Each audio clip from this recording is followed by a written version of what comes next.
Welcome to lesson 6 for math. This lesson is going to talk about line graphs. Okay, line graphs are graphed on what we call a Cartesian plane, and for this particular section we're really only going to be dealing with this quadrant right here. Okay, so our positive x and our positive y are the only ones we're going to be really talking about. So this whole thing though is known as a coordinate grid, and we'll be dealing with this more in geometry. So René Descartes developed the XY coordinate system, which we talked a little about in class already. Two-number system called an ordered pair, and again we mentioned that in class. So the ordered pair goes in the form of XY, and it's important to remember that X is always first, and that X is your horizontal axis, and Y is your vertical axis. The scale is important as well. The scale on this grid, if you look, is going up by 1. So you can see each line is represented by one number. So even though this particular line is, you only see the 2, 4, and 6, there's also a line in between which represents that this scale is going up by 1. So 1, 2, 3, 4, 5, and 6, and same on this side going up, 1, 2, 3, 4, 5, and 6. It's important when you talk about scale, when you're making your graphs based on your scale, is that you're not necessarily labeling your graphs with your input-output tables. You need to pick a scale that will work for both values, okay? So starting at our point of reference is 0. So 0 is at the center point, or at the corner in this case, of our graph. That's 0. It's also called our point of origin. So if we draw two fixed lines through that point of origin, that are perpendicular to each other, so that it cross at right angles. The horizontal line is the x, and again the vertical line is the y. So plotting our points. So you can use this two-dimensional plane to plot and identify our points. So to help us identify particular points, we use capital letters. Okay, we use the capital letter to avoid confusion with our variables. So for this example here, this point A is at 1 and 3. So here we have 1 going up by 3's on the y, so 1 at the x, 3 at the y, 1, 2, 3, so we plot our point there.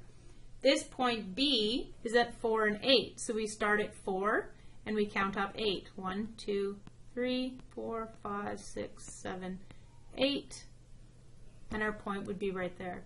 C is at 5 and 10, so again we start at 5, go up to 10, or C would be here. D then, okay, if we say it's right here, what would our ordered pair for that one be? Our ordered pair would be 9 and 5, and so we would write that as 9, 5. So properties of line graphs. So line graphs consist of straight lines, segments, or curves, and they're used to show how one quantity varies in relation to another. So there's that relation word again, okay? So when we're talking about our variables are the quantities that take different values, right? So again, if n is our variable, we can have any value we can put in there to find out what our output is. And so when quantities vary, one is always dependent on the other, as we talked about a little bit in class as well. So the dependent variable depends on the independent variable. So if you look at this example up here, the time of day is what varies, and based on the time of day, our temperature changes. Okay? So the temperature then is dependent on the time of day. So the independent variable then is time. When it changes, so does the temperature. The independent variable is always graphed on the x-axis, and the dependent variable is always graphed on the y. So this will become x, this will become y. So our first ordered pair here would be 6 and 24. Okay, our second one would be 8 and 26.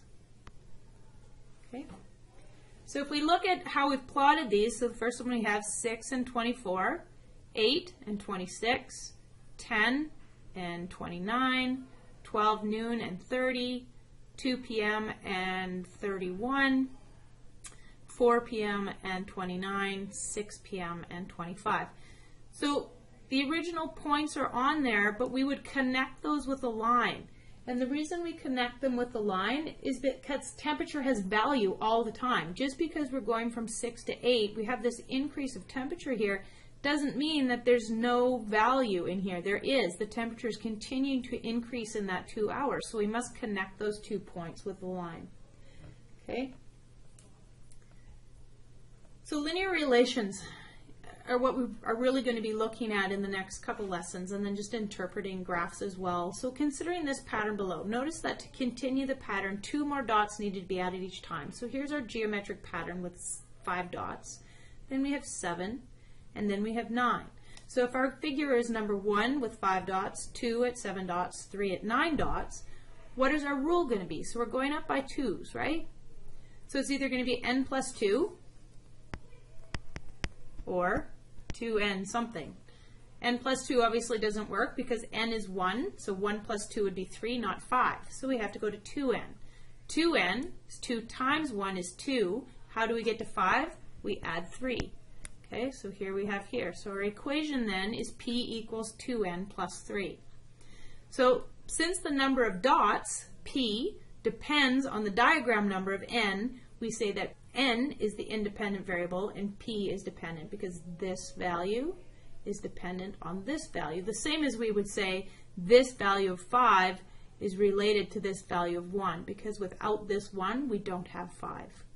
Okay, so the independent parallel is always plotted again on x, and so it's always listed first in the ordered pair. So when we plot the ordered pairs in this screen here, so when we plot these ordered pairs 1, 5, 2, 7, 3, 9, we get this, okay, and we can continue. This is called a linear relationship. If it's in a straight line, it's considered linear.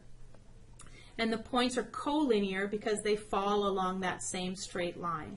Okay? You need to examine the data before you decide if the points should be connected on a line. In this case, it's impossible to connect with these lines because you cannot have a negative diagram, nor can you have a fraction of a diagram, so you leave the points unconnected. So if we go back to this, we don't know what these values represent, so we don't know if there's anything in between these 2 points. Okay, so because this is going from 1 to 2, we can't have a fraction in here, and we can't have negatives down here, so therefore we leave these line unconnected. So it's going to be a learning experience for you to figure out when you should connect lines and when you shouldn't, but we'll get there. So the other thing that we talked about in class was how to look at whether a graph is increasing or decreasing. Okay, so if the line or the curve slopes up from left to right, so if we have a line going up this way, then again we say that that is an increasing graph or an increasing line. Okay, and that's if the dependent variable increases as the independent variable increases. So therefore your whole graph is going to increase. If it slopes downwards from the left to right, so the dependent variable decreases as the independent variable increases. So you have the independent variable increasing and the dependent variable also increasing will give you an increasing graph.